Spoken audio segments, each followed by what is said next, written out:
Carmen Ayala, Kathy Neely, Tony Pham, and Jeff Strader. Thank you all so much. We appreciate it. You are all delegates to the Democratic National Convention in Chicago. And so thank you all so much for joining us. Thank you. Thank you, Jack. Thank you for having us. You Yeah, bet. thank you. Of course. And so, Carmen, I'm going to start with you, but then I want everybody else, and I'll call on you to answer these questions. But, Carmen, I'll ask you first. What message are you hoping to hear from Vice President Kamala Harris and Minnesota Governor Tim Walz during the convention? The message I want to hear is, bringing young people to the fold. And I mean, the base is already energized. And so I just want to know, you know, the unity message, how we're going to defeat Donald Trump in November and what's it going to take. And just, to continue a message of energy so young people can come out and vote. Kathy, Yes. well, same The question message that to you. the message that I want to hear is about economic development. At the end of the day, it's all about bread and butter issues, right? So people are concerned about how is this affecting me in my everyday life? Many people are struggling, even though we hear that the economy is doing better. But I definitely want to see and hear a plan that addresses those particular issues. Tony. I very much am very looking forward to hearing about the recommitments and especially from Kamala Harris and Governor Tim Walz regarding civil rights that we're facing right now and passing the Voting Rights Act. And Jeff.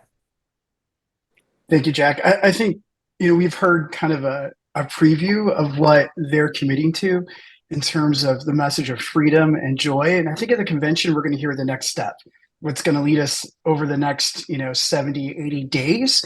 And there's a really great foundation that both Vice President Harris and Governor Walz have to build upon with the great gains in, inflation reduction and creating jobs. But there's more work to have done, and we're hearing some more about economic plans from the vice president, and we'll hear more about that at the convention. And I think definitely the base and the party and the delegates will be happy to hear that and carry that message forward when we get home. And I want to go back to what you, Jeff, just said a little bit and what Kathy brought up before about, people are hurting out there. We've talked to people, you've talked to people, you go into a store, prices are high, insurance is high. And while inflation has gone down, prices really haven't gone down. And so how important is it that both Kamala Harris and Tim Walz have an answer for that, have a plan for that? And Kathy, I want to give you another chance to elaborate on that. Absolutely. I think that number one, it's important for them to explain what their economic plan is and how it relates to all Americans. At the end of the day, we talk about pricing going up. I think that the vice president's um, experience working with corporations regarding price gouging and her commitment to making sure that, because basically it's kind of like going to Walmart, right? So you go and you buy gas, and one day the gas is $3.39, and then you go back 3 days later, and then the price is $3.18, right? So, and you go to the store, and one day the groceries are higher, and then the next day they're less. So there is some price gouging that's taking place. Definitely want to hear her plan. I think the good thing about this particular ticket is, um, and this is where I think Governor Walz comes in. He has experience he knows Congress, he's been there. So he understands how that works. So he knows how to work with, and he's also governed before. So they make a perfect match, her being the vice president, and she has a plan that will be revealed. I want to say it's later on this week. So I'm looking forward to hearing what that's going to be. Tony, same question.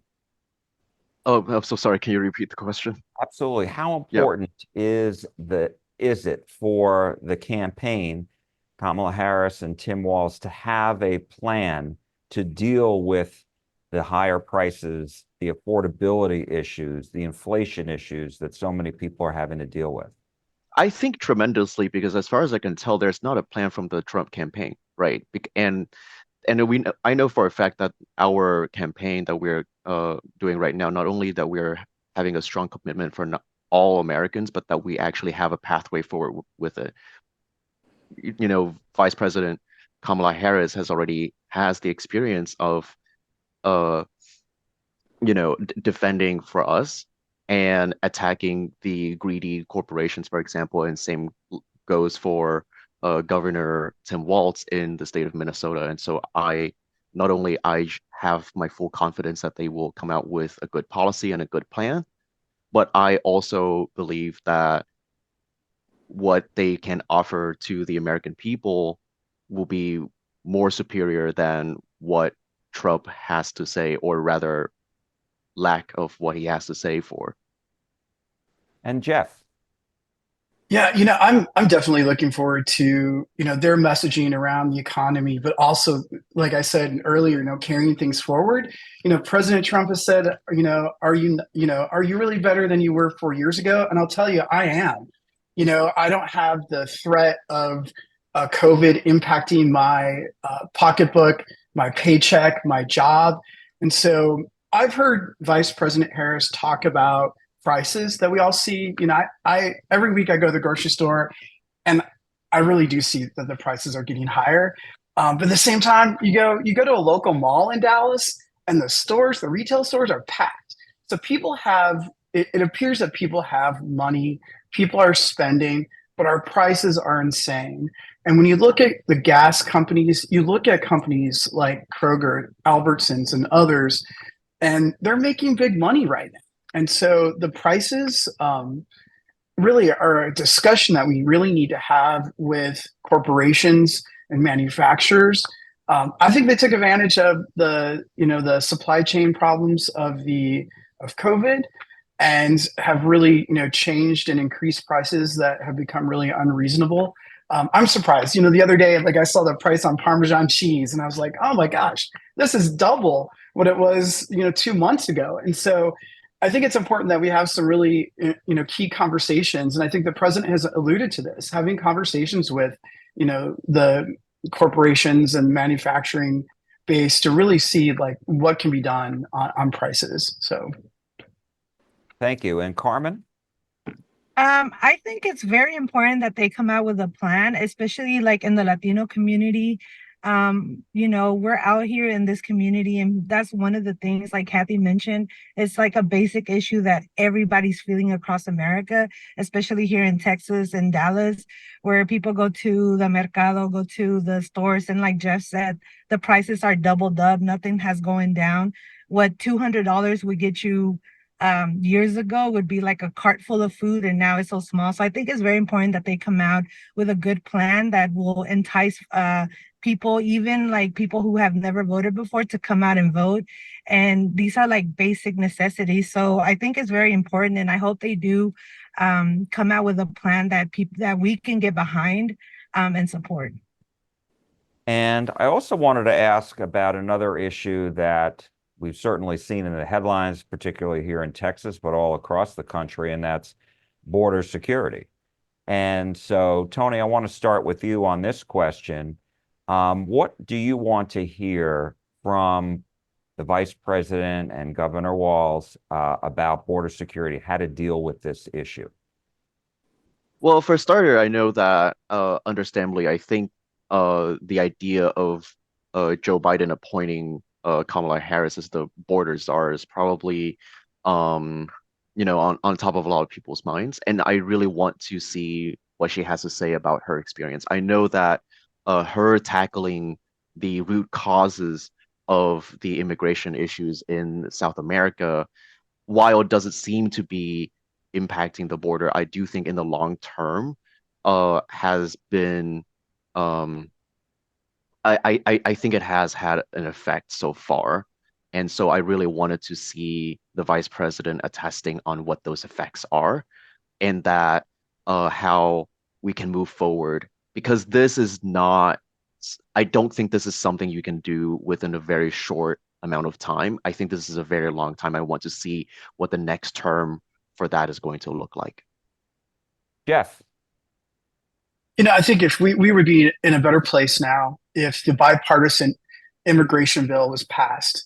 We would be in a much better place. But we all know what happened to that.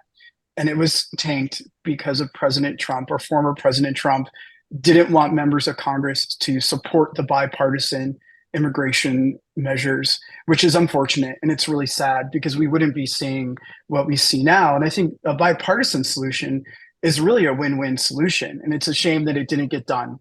Um, Immigration, as we can see, with problems in Venezuela, with drug cartels in Central America, and other migration patterns, it's super complex. And so it takes everyone, all hands on deck, to take care of.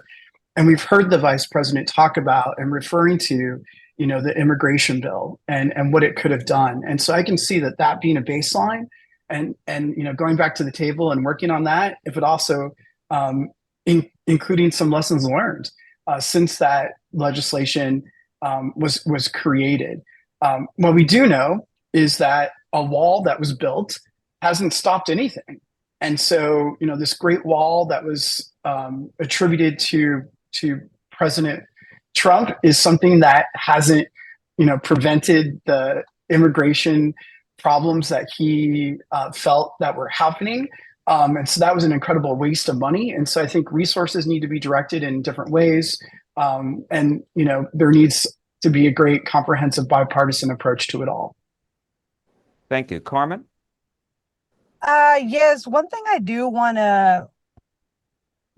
to hear when it comes to border security and things like that is also changing the narrative when it comes to immigrants coming to Texas, because we are a border town. We're next to Mexico, and the narrative that the more security, more secure border, and think about the contributions that immigrants do bring to Texas and to America.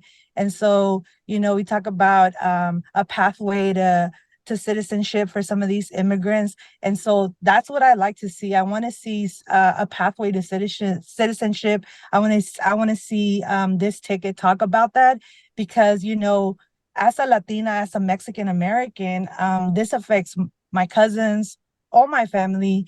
And so to me, I want to change the narrative when it comes to border security, because that just, the fear mongering is what causes, all these racist bills that are popping up in the Texas legislature. And so that's what I want to see when it comes to immigration. And Kathy?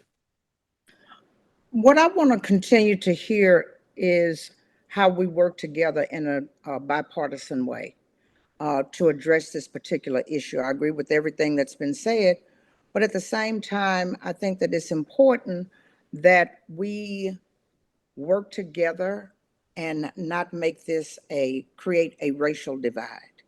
At the end of the day, name calling individuals who are crossing the borders. America was built on immigrants relocating here in America. And that is something that has been healthy for America. There is a way to do it. We know that we've heard that the numbers have gone down as far as the people coming across the border.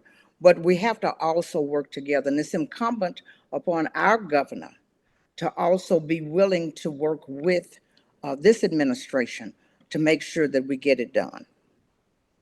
And my last question is the fact that I just want to know what your reaction was when you first heard the news last month that President Biden had decided to step aside and not run for re-election. Were you disappointed? Were you sad? Were you relieved? Were you thrilled? What were some of the reactions going through your mind? And Jeff, we're going to start with you on this question. Well, I think a number of us were very supportive of President Biden, and we've been fans of his career and his work and what he's done for America. And so, Kathy, who's also on this interview, she and I talked to each other immediately after it happened. And I think we had a moment of, there was a moment of sadness in realizing It was the end of President Biden's career. But at the same time, the way that our party came together and Kamala Harris came forward and we became unified super quickly, I think has been inspiring. And there's been a great deal of enthusiasm as well. And so it's really been a mixed, initially it was, the sadness, but then I would say within 6 hours of the announcement, many of us in the Texas delegation were coming together with plans and support and what are the next things to do. And so our delegation, the Texas delegation, within 24 hours endorsed the vice president, Kamala Harris, to be our Democratic nominee. And so we quickly came together and made that decision. And so it was really mixed emotions, but right now we're in a really good place. And I look forward to supporting the ticket. And I'm officially a Harris delegate. And so it's, something that I'm very proud of, to be going to Chicago as a Harris pledge delegate. Kathy, so you were on the phone with Jeff right away, huh? Absolutely. Mixed emotions from the beginning. Have had an opportunity to be involved with the work of President Biden over the years, even when he was a senator. And at the end of the day, you have to say that, I always say that let the work I've done speak for me. His work speaks for him. He's has never been that person who's been able to articulate everything the way that we wanted him to do when he was young. That everybody said, well, Joe might just say anything. So, but the work that he has done for America, at the end of the day, this is a man who has not been selfish. He has stepped aside and put his own feelings aside. And he said, you know what? I chose Vice President Kamala Harris to be my vice president. And we all know, as a vice president, if something would happen to the president, then that person would step into that position. For him to immediately, within an hour, to unify this party and to nominate her and, support and endorse her to be the presidential nominee was exciting for me. Number one, as you can see, I'm a Black woman. And just to see, for us to have, and I actually was involved with many people know, involved with the Clinton administration. So when Bill Clinton first decided, so definitely was a Hillary Clinton supporter from the very beginning. So for us to have the opportunity to have the first woman president, the first Black woman president, that's super exciting. And that means a lot, not only to my granddaughters, but to my great granddaughters. Carmen. So when I first heard that Biden stepped down, I was completely shocked because I was like, there's no way. There was rumors. People were saying he's going to drop out Sunday, Monday, after Wednesday. Everybody had all this timeline, and I was so certain that he was not going to. I was like, there's no way. And then he did. So I was completely shocked. But then there was a pause, and then he endorsed Kamala. And after that, the feeling was bittersweet. Like, I was happy for what he had done. And then now that he was passing the torch on to Kamala and endorsed her right away, it was a great feeling because, like Kathy mentioned, I'm excited to have a first Black woman president, especially what that means for communities of color, because representation matters. And I work with like young people in high schools, and for them to see that, it's very exciting. And like I mentioned earlier, the energy is just unmatched. Like even Jeff mentioned, we came together, we're united. Everybody started talking about coconut trees and falling off them. And so I'm just excited to go to Chicago. I'm excited to elect the first Black woman president. And thank you, Joe Biden. And Tony. Yeah, I actually first got the news when my dad yelled out of his office, Biden out. And I immediately had to jump out of bed and run over to his office to see where he was reading it from, and just to make sure it was like, from a reputable news source. And so when I actually realized, oh, this is happening, Um, there was, I think, it's very much bittersweet and very much, shocked and somewhat in disbelief because, Biden has been the most progressive president that we've ever seen, especially with the Inflation Reduction Act, the bipartisan infrastructure law, of which we have seen so much progress done, even at our city levels and whatnot. So, part of me was feeling very much a bit saddened by that because he has genuinely done so much in the last 4 years. But knowing that everyone has been rallying around Vice President Kamala Harris has been incredibly refreshing for me as someone who's young, as someone who is an immigrant, and knowing that Kamala Harris is a daughter of immigrants here has been very inspiring. And knowing that Kamala Harris uh has also chosen Tim Walz as, just a teacher from the Midwest, it's honestly been a very refreshing uh energy that a lot of us has, I think, been wanting to see. Um, but other than that, like I think we are very energetic. We are ready to get ourselves out there, knock on some doors, and talk about how much we love coconuts. I'm very much coconuts for Kamala Harris. Tony Pham, Jeff Strader, Kathy Neely, Carmen Ayala. Thank you all so much. Enjoyed the conversation. We appreciate it. Thank you, thank you. Thank you. Thank Thank you. you.